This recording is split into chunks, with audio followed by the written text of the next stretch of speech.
हिमाचल प्रदेश में 29 मई को एचआरटीसी कर्मचारी हड़ताल करेंगे। ये एचआरटीसी कर्मचारी हैं जो हिमाचल की सरकारी बसें चलाते हैं। तो इसी के चलते उनकी काफ़ी मांगें थी जो पिछले काफ़ी लंबे समय से चली आ रही थी, लेकिन सरकार ने उनका कोई भी निपटारा नहीं किया। देखा जाता है कि हिमाचल से दिल्ली तक, हिमाचल से राजस्थान तक नाइट सर्विस चलती है, तो उसका एक्स्ट्रा जो है ओवर टाइम वो नहीं दिया जा रहा। और साथ ही उनकी है कि छठा जो वेतन आयोग था उसका भी उन्हें कोई लाभ नहीं दिया गया। रोजाना धोखाधड़ी, चोरी चकारी की कई खबरें हमें सुनने में मिलती हैं और नए नए तरीकों से धोखाधड़ी के मामले सामने आ रहे हैं। ऐसा ही हरियाणा पुलिस ने भी एक गिरोह गिरफ्तार किया है जो कि नए तरीके से धोखाधड़ी कर रहा था। 4 ऐसे लोगों को गिरफ्तार किया है जो एक्टिवेटेड सिम खरीदते थे और पंजाब से वो सिम खरीदते थे, हरियाणा में जाकर उसका इस्तेमाल करते थे। उसी के हिसाब पर जो थे वो अपने कागज़ तैयार करते थे और ऑनलाइन जिस प्रकार से ई बैंकिंग है, ई बैंकिंग के ज़रिए वो लोन भी लेते थे, क्रेडिट कार्ड भी लेते थे और व्हाट्सएप के ज़रिए जो भोले भाले लोग थे उनको फंसाते थे। रामनगर में पहला देश का जो मधुमक्खी पालन केंद्र है वो स्थापित हो चुका है, इसका उद्घाटन भी हो चुका है और 10.5 करोड़ रुपए की लागत से बना है।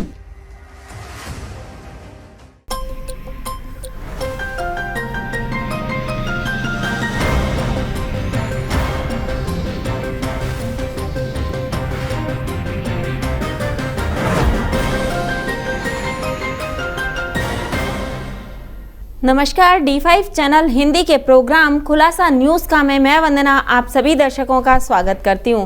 मेरे साथ आज स्टूडियो में मौजूद हैं सीनियर जर्नलिस्ट धर्मेंद्र संधू जी। धर्मेंद्र जी, आपका बहुत बहुत स्वागत है। जी धन्यवाद वंदना जी। धर्मेंद्र जी, आजकल नवजोत सिद्धू बहुत ज़्यादा खबरों में छाए हुए हैं। उनको 1 साल की जेल हो गई है। क्या हैं जेल में हालात? बिल्कुल वंदना जी, नवजोत सिंह सिद्धू जो कानून का सामना कर रहे थे 34 साल पुराने केस में उनको सुप्रीम कोर्ट ने 1 साल की सज़ा सुनाई है। तो इसी के चलते जुर्माना भी लगाया गया है। तो कल उन्होंने सरेंडर कर दिया। खुद वो 4 बजे के करीब कोर्ट में पहुंचे, वहां जाकर उन्होंने खुद को आत्मसमर्पित किया और साथ ही उन्हें 6:15 के करीब शाम को जेल में भेजा गया। वो जेल में दाखिल हुए, वहाँ पर जितनी भी कागजी कार्रवाई होती है वो की गई। इसके बाद उन्हें 10 नंबर बैरक में रखा गया है। 10 नंबर बैरक में आपको बता दें कि उसमें पहले भी 8 कैदी हैं जिनके ऊपर कई संगीन मामले दर्ज हैं। यहाँ तक कि कत्ल के जो दोषों का सामना कर रहे हैं, कत्ल के आरोपी भी उसी बैरक में मौजूद हैं। उनको जो पत्थर का एक सीमेंटेड जो बेड बना होता है उसके ऊपर लेटने के लिए जगह दी गई है। खाना उनको कल रात को दिया गया, लेकिन उन्होंने खाना खाने से मना कर दिया और केवल सलाद ही खाया, सलाद और फ्रूट्स ही उन्होंने खाए हैं। और कहा जा रहा है कि उनको काम भी दिया जाएगा। वो पढ़े लिखे हैं तो इसलिए उनको जेल वाली लाइब्रेरी में भी काम दिया जा सकता है। इसके अलावा उन्हें जो जेल के अंदर एक फैक्ट्री है वहाँ पर काफ़ी सामान बनता है, बिस्किट वगैरह भी बनते हैं, तो वहाँ पर भी उनको लगाया जा सकता है। काम भी नवजोत सिंह सिद्धू को अंदर रहते हुए करना पड़ेगा। और इसी के चलते जब उनको जेल में ले जाया जाना था उससे पहले उनका मेडिकल भी करवाया गया है। मेडिकल के बाद उन्हें जेल में ले जाया गया है और अब वो 1 साल तक जेल में रहेंगे। और ये भी खबरें हैं कि उन्होंने उससे पहले क्यूरेटिव पिटीशन दाखिल करी थी। चर्चा थी पूरी कि वो 4 बजे तक किसी बात में लगे रहे कि किसी न किसी तरह से उन्हें जेल ना जाना पड़े, लेकिन आखिरकार उन्हें जेल जाना पड़ा। उन्होंने कल भी ट्वीट करके कह दिया था कि मैं कानून के फैसले का सम्मान करता हूँ और जिस प्रकार से अब वो जेल में है तो जेल में उनको उसी हिसाब से चलना पड़ेगा जो जेल मैनुअल होता है। तो इसलिए फ़िलहाल जो भी जेल में होगा उनको सारा कुछ सहन करना पड़ेगा और साथ ही अगर उनका चाल चलन आचरण सही रहता है तो उस हिसाब से जेल सुपरडेंट की सिफारिश के ऊपर उन्हें पेरोल भी मिल सकती है 4 या 5 महीने के बाद। पंजाब सरकार पंचायती ज़मीनों पर घर बनाने वालों को बड़ी राहत दे रही है। क्या है ये राहत? वंदना जी, अक्सर हम लगातार देख रहे हैं कि जब से पंजाब सरकार ने एक नई मुहिम शुरू की है, वो मुहिम है कि जिस प्रकार से पंचायती ज़मीनें होती हैं, गांव में होती हैं, तो उनके ऊपर कुछ लोग कब्जा कर लेते हैं, कुछ लोग उसके ऊपर खेती करना शुरू कर देते हैं। हालांकि जो रूल बनता है वो बनता है कि पंचायत के थ्रू उसकी बिड की जाती है, बोली की जाती है, और जो ज़्यादा पैसे देता है उसको वो ठेके पर ज़मीन दी जाती है, और जो उसका पैसा आता है वो पंचायत में आता है। पंचायत के पास वो पैसा सुरक्षित रहता है जो विकास कार्यों के ऊपर लगाया जाता है। तो इसी के चलते जिन लोगों ने किसी बोली के बिना, किसी की परमिशन के बिना वैसे ही कब्जे कर रखे हैं, तो वो कब्जे छुड़वाए जा रहे थे। तो इसी के चलते कुछ लोगों ने सरकारी पंचायती ज़मीनों के ऊपर अपने मकान, घर या कुछ भी बना रखा है। तो अब सरकार ने फैसला लिया है कि लोगों में एकदम से हड़कंप ना मचे। जो ज़मीन के ऊपर जिसका कब्ज़ा है, खाली ज़मीन है तो वो खाली करवाई जाएगी। अगर उसके ऊपर कोई मकान बना है तो उसको उस मकान की कीमत अदा करनी पड़ेगी सरकार को उस ज़मीन की। और वसूली की मुहिम भी शुरू होने जा रही है 31 मई के बाद। कुलदीप सिंह धालीवाल हैं पंचायत मंत्री, उन्होंने कहा है कि 31 मई के बाद हम वसूली शुरू कर देंगे। जिन लोगों ने ज़मीन के ऊपर, जितनी ज़मीन के ऊपर कब्ज़ा किया है उसके डीसी रेट होते हैं, जो सरकारी रजिस्ट्री के रेट होते हैं, तो उस रजिस्ट्री के रेट्स के हिसाब से ही उनसे पैसे लिए जाएंगे, उनकी जगह भी बची रहेगी और जो घर है उनके नाम हो जाएगा। हिमाचल प्रदेश में 29 मई को एचआरटीसी कर्मचारी हड़ताल करेंगे, क्या है वजह हड़ताल की? वंदना जी, एचआरटीसी कर्मचारी हैं जो हिमाचल की सरकारी बसें चलाते हैं, तो इसी के चलते उनकी काफ़ी मांगें थी जो पिछले काफ़ी लंबे समय से चली आ रही थी, लेकिन सरकार ने उनका कोई भी निपटारा नहीं किया। तो इसी के चलते 29 तारीख से उन्होंने हिमाचल में चक्का जाम करने का फ़ैसला किया है। और 36 महीनों से कहते जी हमें नाइट का जो ओवर टाइम मिलता है वो नहीं दिया गया। भारतीय 36 यानी कि 3 साल से उन्हें वो पैसे, उनकी मेहनत नहीं दी गई। अक्सर देखा जाता है कि हिमाचल से दिल्ली तक, हिमाचल से राजस्थान तक नाइट सर्विस चलती है, तो उसका एक्स्ट्रा जो है ओवर टाइम वो नहीं दिया जा रहा। और साथ ही उनकी है कि छठा जो वेतन आयोग था उसका भी उन्हें कोई लाभ नहीं दिया गया, ये भी उनकी एक मांग है। और साथ ही उनका कहना है कि जो एचआरटीसी की वर्कशॉप्स बनी हुई हैं हिमाचल में, उन वर्कशॉप में उनकी बसें रिपेयर नहीं हो रही, उन्हें बाहर जाकर समय ख़राब करना पड़ता है, क्योंकि उन जगहों पर जो वर्कशॉप्स हैं वहाँ पर पूरी तरह से साधन मौजूद नहीं है, वहाँ पर जितने भी पुर्जे ख़राब होते हैं वो चेंज करने का कोई भी प्रावधान नहीं है। तो इसलिए उन्होंने हड़ताल करने का फ़ैसला किया है। और बड़ी बात यह है कि 29 को अगर एचआरटीसी के कर्मचारी हड़ताल पर जाते हैं तो इसका एक नेगेटिव इफ़ेक्ट पड़ेगा। वो ये पड़ेगा कि 31 मई को देश के प्रधानमंत्री नरेंद्र मोदी शिमला जा रहे हैं। सरकार है भाजपा की, तो इसके 8 साल पूरे हुए हैं। तो 8 साल की उपलब्धियों को गिनाने के लिए, प्राप्तियों को गिनवाने के लिए प्रधानमंत्री जा रहे हैं शिमला। तो अगर वहाँ पे ऐसे हड़ताल होगी, चक्का जाम होगा, तो हालात कुछ और हो सकते हैं। पंजाब में अब पंजाबी का पेपर देना आसान नहीं होगा, ऐसा क्यों हुआ? वंदना जी, अक्सर देखा जाता है कि जब पंजाब में पोस्टें निकलती हैं, जब पंजाब में अदर स्टेट के लोग पढ़ाई करने के लिए आते हैं, तो उनके लिए पढ़ाई के साथ साथ या नौकरी करने के लिए पंजाबी की परीक्षा पास करना लाजमी हो जाता है। तो उनको 10th लेवल की पंजाबी की परीक्षा पास करनी पड़ती है। तो पहले भाषा विभाग पंजाब की ओर से परीक्षा ली जाती थी और उसमें सामान्य से क्वेश्चन पूछे जाते थे। लेकिन अब कल मीत हेयर हैं, शिक्षा मंत्री हैं पंजाब के, उन्होंने भाषा विभाग के जो कर्मचारी हैं, जो वहाँ के डायरेक्टर हैं, उनसे बातचीत की और पेपर के ऊपर बात हुई। तो उन्होंने कहा कि ये वाला तो बहुत इजी है, कोई भी इसे पास कर सकता है। अगर आपने बाहर वालों को मौका देना है तो उन्हें थोड़ी सी कड़ी चुनौती देनी चाहिए। तो इसलिए जो सिलेबस है उसमें थोड़ी सी सख्ताई की जाए, पेपर थोड़ा सा मुश्किल किया जाए, ताकि हर कोई उस पेपर को पास करे। तो मेहनत करके पास करे, नहीं तो नहीं कर पाए। रोजाना धोखाधड़ी, चोरी चकारी की कई खबरें हमें सुनने में मिलती हैं और नए नए तरीकों से धोखाधड़ी के मामले सामने आ रहे हैं।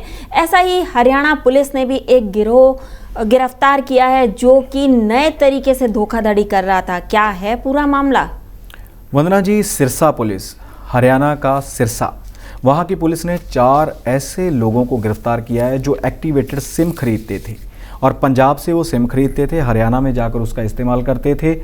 उसी के हिसाब पर जो थे वो अपने कागज़ तैयार करते थे और ऑनलाइन जिस प्रकार से ई बैंकिंग है, ई बैंकिंग के ज़रिए वो लोन भी लेते थे, क्रेडिट कार्ड भी लेते थे और व्हाट्सएप के ज़रिए जो भोले भाले लोग थे उनको फंसाते थे, उनको कहते थे कि हम आपका इस प्रकार से लोन करवा देंगे, आप हमें अपनी डिटेल भेज दें, अपने कागजात भेज दें। तो व्हाट्सएप के ऊपर सारा कुछ मंगवा लेते थे, जिसके बाद लोग उनका शिकार बनते थे, उनके खाते खाली हो जाते थे और ख़ुद भी वो बड़ी कंपनियां जो ऑनलाइन शॉपिंग की हैं, ऑनलाइन लोन प्रोवाइड करवाती हैं, तो उनको भी अपना शिकार बनाते थे।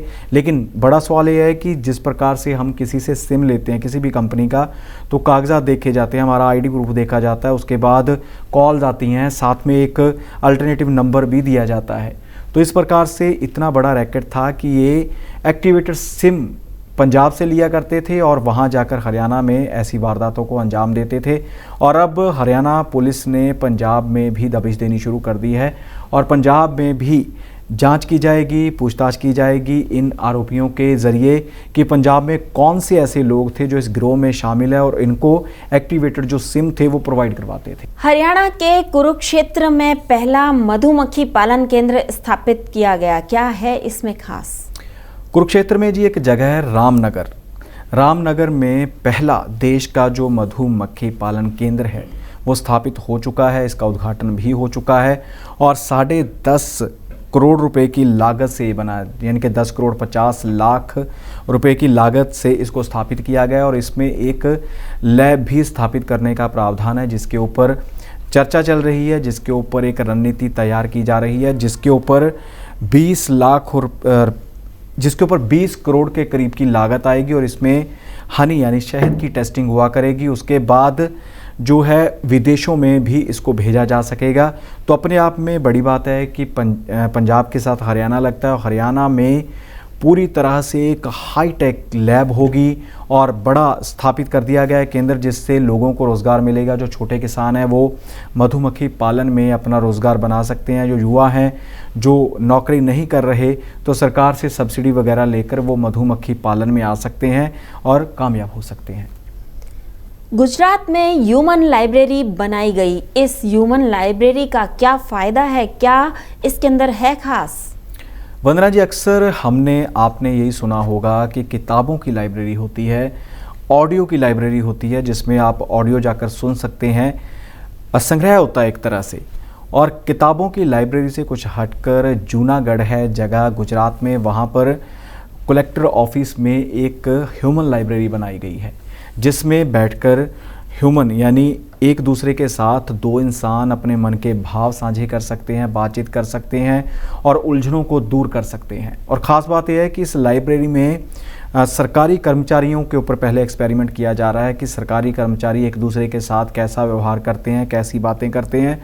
और मुख्य रूप से जैसे एक बिल्डिंग में कई विभाग होते हैं सरकारी, तो हर विभाग का कर्मचारी एक दूसरे को जानता हो ये ज़रूरी नहीं होता। तो इसलिए अलग अलग विभागों के लोग एक दूसरे से उस लाइब्रेरी में बैठकर बात कर सकेंगे, अपनी मुश्किलें बता सकेंगे और उनका समाधान निकालने की कोशिश करेंगे। यूपी विधानसभा देश की सबसे बड़ी विधानसभा कही जाती है, जिसको कि अब पेपरलेस कर दिया गया है। क्या है पूरी जानकारी? वंदना जी, 403 सदस्य हैं यूपी विधानसभा के, सबसे बड़ी देश की विधानसभा है। बड़ा जो राज्य है यूपी, उसकी विधानसभा, तो इसी के चलते अब वो पेपरलेस होने जा रही है। पेपरलेस यानी वहाँ पर पेपर का इस्तेमाल, कागज़ का इस्तेमाल नहीं होगा। वहाँ पर हर सीट के ऊपर टैबलेट फिट कर दिए गए हैं, जिसके माध्यम से ही जो वहाँ के सदस्य हैं, विधायक हैं, वो अपने विचार साझा करेंगे, अपने सवाल रखेंगे और उनका जवाब व जिस प्रकार से कोई भी डिटेल है तो सीधी टैबलेट के ऊपर आएगी और किसी भी प्रकार के कागज़ की ज़रूरत नहीं पड़ेगी, पेन की ज़रूरत नहीं पड़ेगी। अक्सर आपने देखा होगा कि जब कोई बड़ा सम्मेलन होता है, कोई बजट सत्र होता है, तो उसमें नोटपैड वगैरह दिए जाते हैं कि उसके ऊपर लिख लें, पेन दिए जाते हैं। तो वो खर्चा बचाने के लिए वहाँ की जो विधानसभा यूपी की, उसको हाईटेक कर दिया गया और इसका सबसे पहला जो कार्यक्रम है, सबसे पहला जो समागम है वो 23 मई को होगा। 23 मई से वहाँ का बजट सत्र शुरू होने वाला है यूपी का, तो उसमें ये एक्सपेरिमेंट किया जा रहा है। काफ़ी बड़ा खर्च भी किया गया है क्योंकि टैबलेट कौन सा सस्ता आता है, तो इसलिए हाईटेक कर दी गई है। जो देश की सबसे पहली व बड़ी विधानसभा थी, अब वो देश की पहली हाईटेक विधानसभा होगी। विभिन्न खबरों पे अपना प्रतिक्रम देने के लिए धर्मेंद्र जी आपका बहुत बहुत धन्यवाद। जी धन्यवाद वंदना जी। कल फिर से आपके सामने ताज़ा तरीन खबरें लेकर हाजिर होंगे प्रोग्राम खुलासा न्यूज़ का में। तब तक के लिए नमस्कार।